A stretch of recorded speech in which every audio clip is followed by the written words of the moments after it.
Okay. Um, just a small little update. Thank God that me and my mom made up. Me and my baby sister are getting to know each other. And my middle sister wants to Skype with me, which is what I had wanted. So that's good. And I wanted to tell you a story, a short story about karma. If you remember what was happening a year ago, back in June, my husband's office supervisor was making him the fall guy, blaming him for everything that went wrong because she didn't want to get in trouble for not doing her job. So she pinned everything on my husband. And she was buddy buddy with the regional supervisor who had said, um, I'm still not complete. I'm still phlegm, still not completely 100% over my cold, still recovering. Um, so the regional supervisor said something so unprofessional that my husband faked all the good work he did the year before.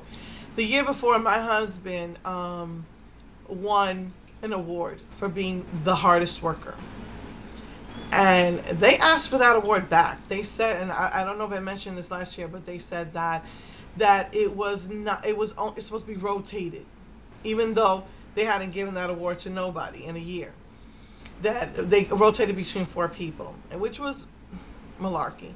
But anyway, the regional supervisor said that he was faking it.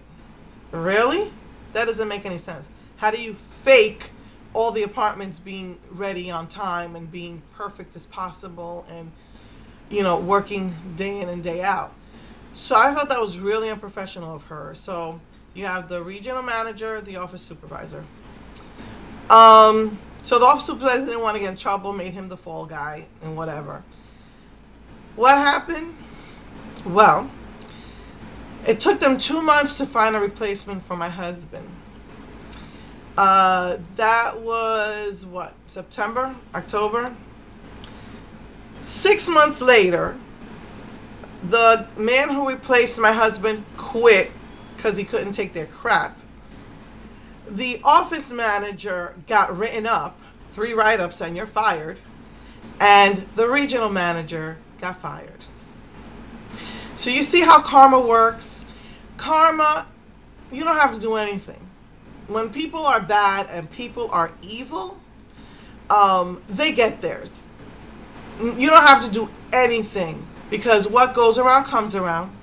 And the bad that you put out into this world is the bad that's going to come back on you. Now, I know karma is supposed to mean that when you die, you get reincarnated into something bad. Like if you were really a bad person, you get reincarnated into the cockroach, you know.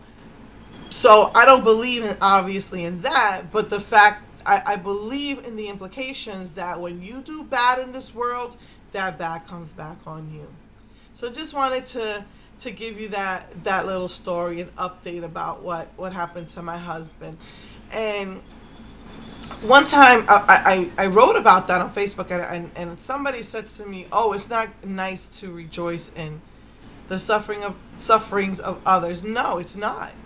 I don't rejoice in their suffering, but I am satisfied and comforted that justice was done because what they did to my husband was really, really wrong. So yeah, just wanted to give you that. That's how karma works.